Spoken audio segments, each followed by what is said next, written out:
You wanted the best. You've got the best podcast. The hottest podcast in the world. The Chris Voss Show, the preeminent podcast with guests so smart you may experience serious brain bleed. Get ready. Strap yourself in. Keep your hands, arms, and legs inside the vehicle at all times, because you're about to go on a monster education roller coaster with your brain. Now, here's your host, Chris Voss. Hi, folks. Chris Voss here from thechrisvossshow.com, thechrisvossshow.com. Hey, we're coming here with a great podcast. We certainly appreciate you guys tuning in. To see the video version of this, go to goodreads.com. Actually, you go to youtube.com/Chris Voss. See all the things we're doing videos on and all the wonderful, amazing authors like the one that we have today we'll be interviewing. And you can see all the wonderful books and works they're doing at goodreads.com/Chris Voss, where everything we're reading or reviewing over there as well. There's an Amazon giveaway going on for my book over there if you want to try and get a free copy. We also have Facebook, LinkedIn, Twitter, Instagram, all those crazy places the kids are at nowadays where we are taking and sharing the show. So you definitely want to follow the show over there. If you haven't over here, you can even see on Instagram, we broadcast stuff. It's quote unquote live. It's a couple days old, but no one knows the difference. Who cares? So we're excited to announce my new book is coming out. It's called Beacons of Leadership, Inspiring Lessons of Success in Business and Innovation. It's going to be coming out on October 5th, 2021. And I'm really excited for you to get a chance to read this book.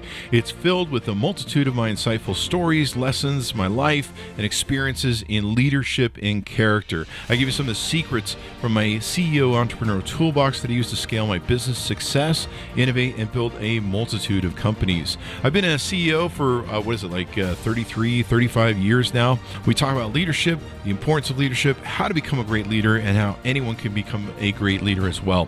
So you can pre-order the book right now wherever fine books are sold, but the best thing to do on getting a pre-order deal is to go to beaconsofleadership.com. That's beaconsofleadership.com. On there you can find several packages you can take advantage of in ordering the book.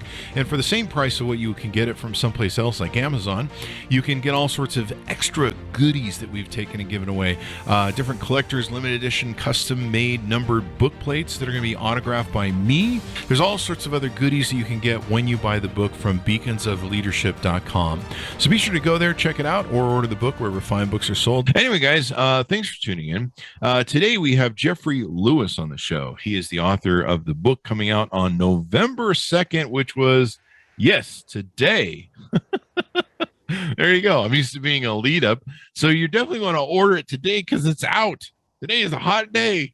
It's the day when it's got that beautiful, nice print that comes right off of it, unless you buy the Kindle version, of course. But you can still smell your Kindle if you want. It's got that fine new print ink smell. So The Land of Cockaigne is out on hardcover November 2nd, 2021 today. Definitely want to order that video so you can say you're the first one to read it. It's a novel written as a sharp parable of American society, addressing love, purpose, discrimination, and poverty. And Jeffrey is on the show with us today. He's going to be talking about it. He has won a string of awards for his novels, including the Independent Publishers Gold Medal for Literary Fiction, the Independent Publishers Gold Medal for General Fiction, and the Forward Silver Medal for Fiction. His most recent book, Bealport, a novel of a town, was a 2019 Maine Literary Awards finalist. He also received 2 Emmy Awards and the Writers Guild of America Award, as well as 10 additional Emmy nominations and 6 additional Writers Guild nominations for his work as a television writer, most notably for Hill Street Blues and Producer. A winner in the Humanitas Prize, the People's Choice Award, a GLAAD Media Award, and 2 NAACP Image Awards and a Golden Globes nomination. He divides his time between Maine and Los Angeles. Thanks for coming on the show, Jeffrey. How are you? I'm good. Glad to be here. Thanks for having me. There you go. Hill Street Blues, man. What a show. What a show. That was an amazing show. In fact, now I've got the tune going through my head. Congratulations on the new book. Today's your launch day, so congratulations. That's always fun for all the work you put into it. Give us your plugs so people can find you on the interwebs. My plug is simple. Go either to your independent bookstore in the community where you live and ask for this book. They may well not have it because they can't have everything, but they could sure get it fast. And Failing that, or as a perfectly good alternative to that, go on amzn.to and buy the book. And if you happen to like it, review it, say something nice about it if you happen to like it. And you can go on my author's page and leave comments. There you go. Give it some reviews, guys. Check it out, order it up, and all that good stuff. So what motivated you want to write this book, Jeffrey? It's a good question. And I would say it probably is going to get a more complicated answer than you would imagine. There you go. Most of my books come about when a number of different things stuck in my memory, my craw, or my imagination fit together in some kind of constellation of events that seem to hang together and make a story which means something in usually in societal terms. In this case, there were a number of things. One was in 2016. I'll go back farther than that. In the village where I spend my summers and fall on the coast of Maine, some years ago, there was rumored to be, and only a rumor, and I didn't know anything more about it than a rumor, that a couple who had lost a child in the child's honor was thinking to establish a drug rehabilitation clinic somewhere on the outskirts of the village. Nothing ever happened with that for various reasons, not necessary to go into, but it did stir my imagination as to how this small, quiet Maine village would have, and law-abiding, I would add, Maine village would respond to a drug rehabilitation clinic on its outskirts. Second was, sometime later, I think in 2016, the man who was then the governor of Maine, in a news conference, which gained national attention even, so that you may have heard of it and many of your viewers may have heard of it, made some comments about drug dealers who came to Maine from out of state and caused a lot of trouble in Maine by selling their drugs, and then, as he said, half the time getting a white girl pregnant before they went I remember this. back to where they came from in Connecticut. And the I don't even want to characterize that statement. It's pretty obvious from the words, but it kicked my mind into gear as to how some kids who were not drug dealers come into the state of Maine, but did come from an inner city, namely the Bronx, New York, would respond on hearing those words.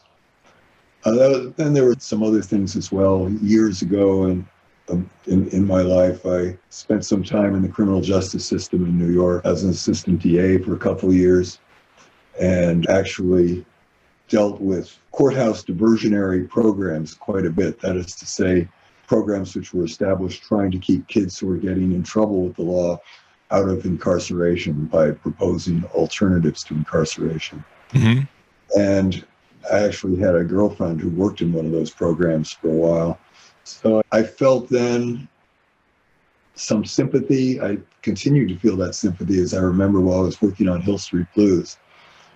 And it's remained in my mind and feelings to this day. So that diversionary program in the Bronx, New York, a fictionalized program, of course, plays an important role in the book. And when all those things came together, I began to have the outlines of a book. I would add, lastly, although the village portrayed in Land of Cockaigne is substantially different from the village that I frequent and live in on the coast. In particular, it's different because where I live has a substantial summer community, and the village in Land of Cockaigne in particular does not.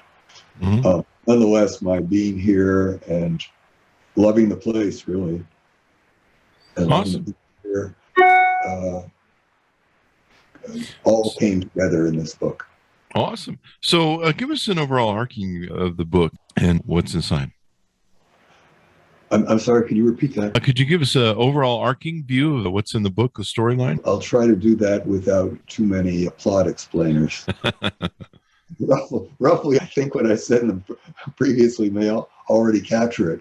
A couple, and in this case, an extraordinarily rich couple, wealthy couple, because the guy had been an early business guy in Silicon Valley. He had left early. He couldn't take it anymore. He left early, but even if he left early, he left with quite a fortune. He and his wife show up in this village and settle there and raise their child there. And when they lose that child, they set out to honor his memory when they learn that the only wish of his that they're aware of anyway was that some of the kids who were members of the diversionary program that he was working on in the Bronx, New York, in the Bronx courthouse, his wish that they come up to where he had grown up on the idyllic coast of Maine for a couple of weeks and live a completely stress-free, trouble-free, obligation-free life. That's the basic setup of the book. It's about, in turn, whether the married couple can survive as a married couple, whether this town, this village can support and deal with the arrival of people who are substantially different from themselves from quite far away, and vice versa, whether these kids, what they do get out of or don't get out of having been extracted from their lives for a couple of weeks. So your novel's set in Sneed's Harbor, Maine. Is that a real place? No. Simple. The simple answer to that. There is, as you may know, there is a town across from near the George Washington Bridge, New Jersey side of the Hudson River, but I believe in New York State, called Sneed's Landing. And I think part of Sneed in the title of the name of this village must be echoing Sneed's Landing, although I didn't do that consciously. No, there's no such place, but this village is situated somewhere down east from Bar Harbor, Maine, and the famous Acadia National Park. Does the former governor of Maine, Paul LePage, make an appearance in your book without being named? Is that true? Well, certainly it's not named. He doesn't really make an appearance, but the kids find out about what he said, which the kids find out, and the woman who helped bring them to Maine, who was the girlfriend of the deceased son and who works in the diversionary program in the Bronx, becomes aware of it. And in the first instance, I guess you could say simply, it's a case of hurt feelings. They'd all come hopeful and for at least a good time, and it seemed when they heard these words, even though they weren't directed to them directly, and they didn't hear them directly, and in fact they'd been said sometime in the past. Nonetheless, they feel as though they feel those words. Awesome.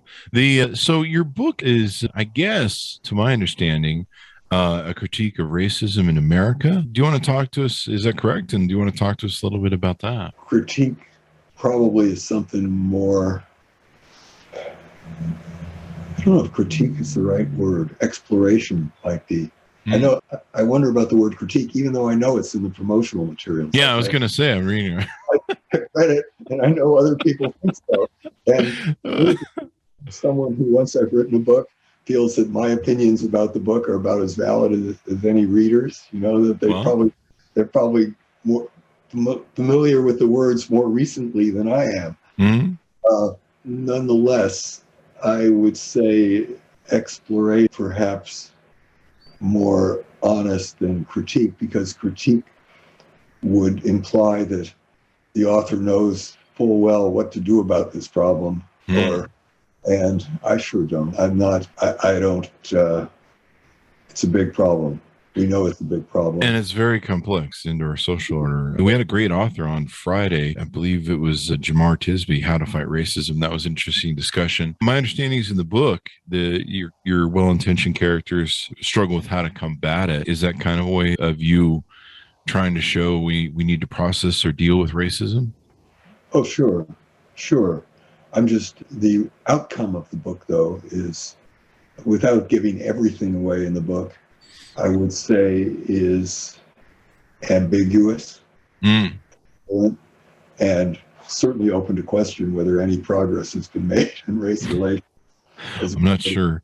I think I think James Baldwin would disagree with all of us that nothing has really happened. I think there's a statement that I'm trying to call back that I can't remember a quote of his. Yeah, I don't think the world was renewed by anything that happens in this book. It seems to me proper for people of all dispositions and beliefs to examine the question of race in this country, as is obviously happening now in the country. But it's proper because I think the most conservative voice, the most person least likely to want to look at these questions, would have to admit that race has played a heavy part in American society for a very long time.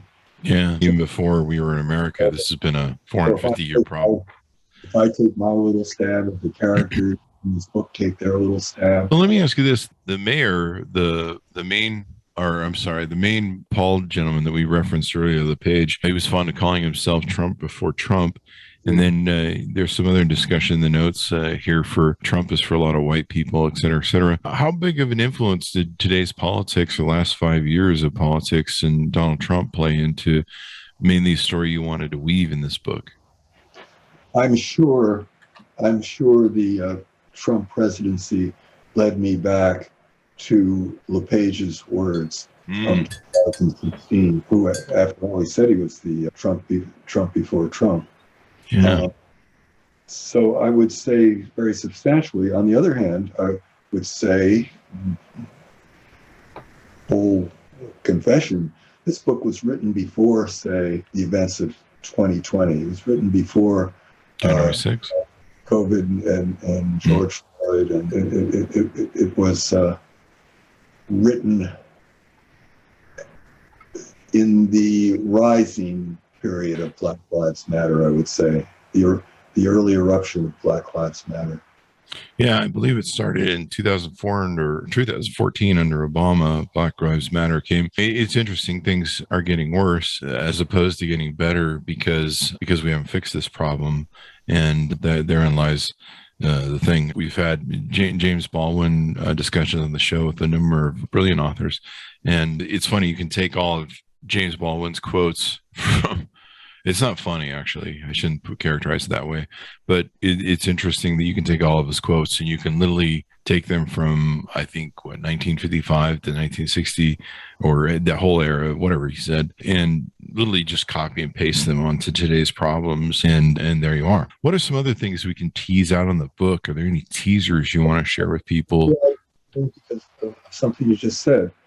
Another interpretation of this book, I mean, this I hope when I write a book that people will come up with all different ways of thinking about it that I never have. One way that I've thought of it, I don't think this is the only way of viewing it, but are the protagonists of this book, Walter and Charlie, the married couple, are they simply using the question of race to solve problems that are for themselves far more personal? And of course, that's a question that could be addressed to many people who have raised their voices in the last couple of years on the subject. Most definitely. Some other aspects of your book, the Bronx Cares Diversionary Action Program. Is that a real organization, or why did you use that in the book, and at what usage? Fictional name for a fictional organization. Mm-hmm. However, I would say that years ago, when I did work in the Manhattan courts, never in the Bronx, there were these diversionary programs designed to provide alternatives to going to jail for young offenders. And I have no reason to believe that some version do not exist now. Mm-hmm. It's just this one is fictionalized. Oh, there you go. So that's good to know. Let's see. The married couple, the protagonists, Walter Rath and Catherine Gray, rehab an old camp and invite 15 carefully selected Black and Latino young men from the Bronx to stay there for 2 years. Do you want to give us any teasers on what they were trying to accomplish and how that sets the tone for the story? Essentially, they're trying to do something to respond to the impossible circumstance of a couple losing their only child. And the reason they're doing this as an attempt to do something either to keep alive the memory of that child or to come to grips with his loss or to honor his memory or for a dozen other things you could probably say about their relationship to their son. Mhm. This was an identifiable thing he thought would be interesting to happen. And they learned this from his girlfriend in the Bronx, who comes with the kids to Maine. And it is really to assuage their grief, to honor him, and in the end, to try and do something for, what do you say, something selfless, although it's hardly selfless what they were doing, but they would have a selfless aspect. They would have to do something that had some good in the world, at least in the case of the wife. The husband doesn't quite feel that way at all. Oh, really? The husband is much more ambivalent about the whole process. He feels it's more for her sake that this should happen. He thinks that his son had to be kidding, which it turns out he probably was, or might have been, when he had the idea. The husband is a harder creature in some, dead rational in a lot of ways, and not easily bought into sentimental ventures. What do you think most people are going to come away from with the story? What do you think most people are going to get done when they get done reading the book? That they're going to, what aspect are they going to take away from most, or do you hope that they might take away from most? I've got a cheap answer for the last part of that question, which I hope they feel they didn't waste their Cheap money. away. I hope they feel they did not waste their money in buying and reading this book or their time. Aside from that, I'm not going for a message here. I would like them to feel something.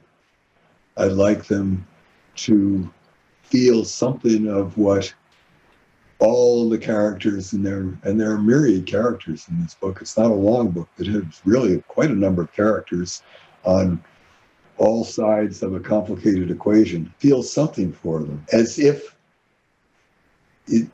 witnessing a struggle that has not an entirely satisfactory resolution, but nonetheless is somewhat like life. Definitely. It's racism, and systematic racism is so integrated into so much of everything we do, including laws and society and how cities were built, were designed and to be racially separate us. There's so much work that we have to do. Everyone needs to take a part in it. So as we go out, give us your last plugs and anything you want and say to invite people to order. Please.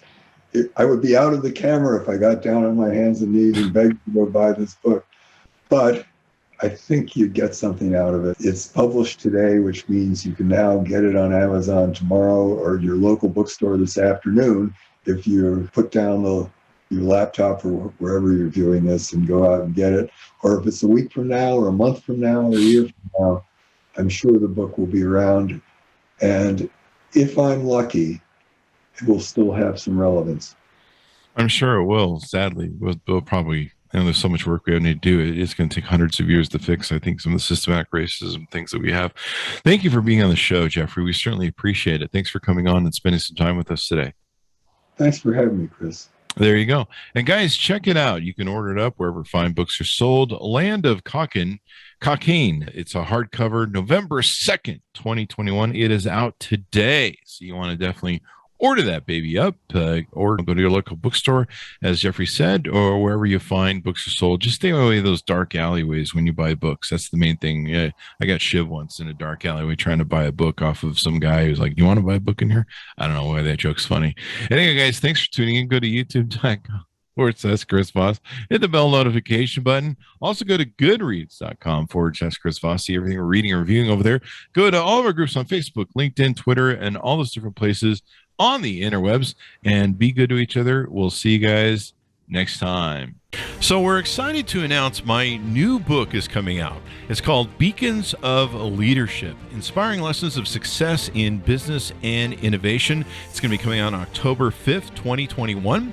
And I'm really excited for you to get a chance to read this book.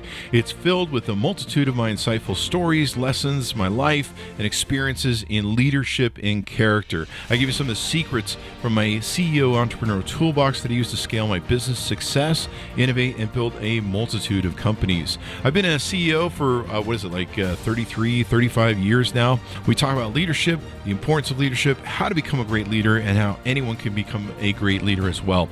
So you can pre-order the book right now wherever fine books are sold, but the best thing to do on getting a pre-order deal is to go to beaconsofleadership.com. That's beaconsofleadership.com. On there you can find several packages you can take advantage of in ordering the book, and for the same price of what you can get it from someplace else like Amazon, you can get all sorts of extra goodies that we've taken and given away.